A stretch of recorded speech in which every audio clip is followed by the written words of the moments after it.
নমস্কার বন্ধুরা, আজ আপনাদের সঙ্গে ভাত রান্না করার চাল দিয়ে দারুণ একটা স্ন্যাক্স রেসিপি শেয়ার করব। সকালে বা সন্ধ্যার টিফিনে এইরকমভাবে আপনারা বানিয়ে দেখবেন একদিন খেলে প্রায় দিন বানিয়ে খেতে চাইবেন। দেখুন এই স্ন্যাক্সগুলো কতটা সুন্দর হয়েছে। কিভাবে এই স্ন্যাক্সগুলো তৈরি করেছি চলুন তাহলে দেখে নেওয়া যাক। প্রথমে একটা বাটির মধ্যে নিয়ে নিচ্ছি একটা মেজারিং কাপ মেপে ভাত রান্না করার চাল। এখানে আমি 1 কাপ চাল নিয়ে নিলাম। আপনারা চাইলে চালের পরিমাণটা বাড়িয়ে বা কমিয়ে নিতে পারবেন। আর যে কোনো রান্না করার চাল দিয়ে কিন্তু আপনারা এই স্ন্যাক্সগুলো তৈরি করে নিতে পারবেন। এখন এই চালটাকে খুব ভালো করে জল পাল্টিয়ে ধুয়ে নেব।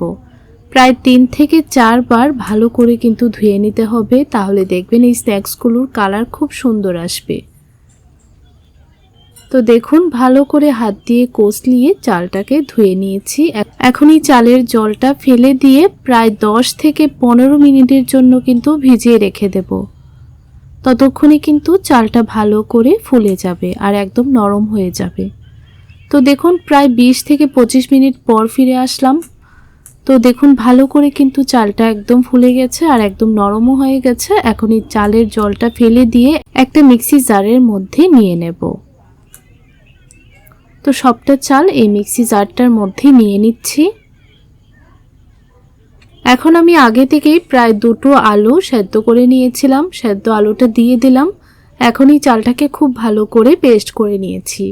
আর আপনারা জল ছাড়াই চালটা পেস্ট করে নেবেন, একদমই কিন্তু জল ব্যবহার করবেন না। তো দেখুন পেস্ট করে রাখা চালটা নিয়ে নিলাম আর একদম মিহি করে কিন্তু পেস্টটা করে নিতে হবে।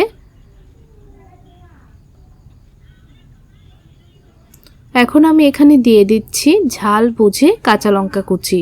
আপনারা ঝালের পরিমাণটা বুঝে দিয়ে দেবেন। আর আপনারা চাইলে এখানে লাল লঙ্কার গুঁড়ো দিতে পারবেন বা চিলি ফ্লেক্সও কিন্তু দিতে পারবেন।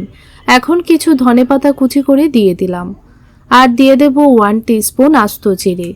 এখানে আমি অন্য কোনো মশলা ব্যবহার করব না, এই মশলাটা দিয়ে কিন্তু স্ন্যাক্সগুলো তৈরি করে নেব। আর স্বাদ অনুযায়ী দিয়ে দিলাম নুন। এখন 3 থেকে 4 মিনিট সময় নিয়ে এই ব্যাটারটাকে খুব ভালো করে কিন্তু ফেটিয়ে নিতে হবে। যত ভালো করে ফেটিয়ে নেবেন এই স্ন্যাক্সগুলো কিন্তু ততটাই ফুলকো ফুলকো তৈরি হবে। তো দেখুন স্প্যাচুলাটা দিয়ে আমি ঠিক এইরকম করে ব্যাটারটা খুব সুন্দর করে কিন্তু ফেটিয়ে নিয়েছি। প্রায় 4 মিনিট ফেটিয়ে নিয়েছি। এখন অনেকটাই কিন্তু একদম ফ্লাফি হয়েছে। এখন একটা ফ্রাই প্যানের মধ্যে অল্প একটু তেল ভালো করে কিন্তু গরম করে নিয়েছি। হাত দিয়ে এরকমভাবে স্ন্যাক্সগুলো দিয়ে দিচ্ছি। একদম অল্প অল্প করে আপনারা এরকমভাবে ব্যাটারটা দিয়ে দেবেন। আর সঙ্গে সঙ্গে কিন্তু নাড়াচাড়া করতে পারবেন না, একটু যখন শক্ত হয়ে যাবে তারপর কিন্তু নাড়াচাড়াটা করতে হবে। আর একসঙ্গে যেহেতু সবগুলো স্ন্যাক্স ভাজা যাবে না, তাই আমি 2 বারে স্ন্যাক্সগুলো ভেজে নেব। আর দেখুন একটু পরেই কিন্তু এই স্ন্যাক্সগুলো ঠিক এরকমভাবে ফুলে উঠবে।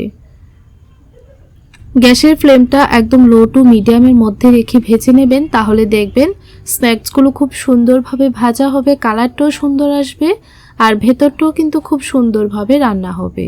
তো দেখুন এগুলো তেল ছেঁকে নামিয়ে নিলাম। একই রকমভাবে কিন্তু সবগুলোই ভেজে নিয়েছি। এখন অল্প একটু সসের সঙ্গে এই স্ন্যাক্সগুলোকে সার্ভ করে নিলাম। আপনাদের কাছে এই ভাতের চালের স্ন্যাক্স রেসিপিটি বন্ধুরা কেমন লাগলো কমেন্ট করে জানাবেন।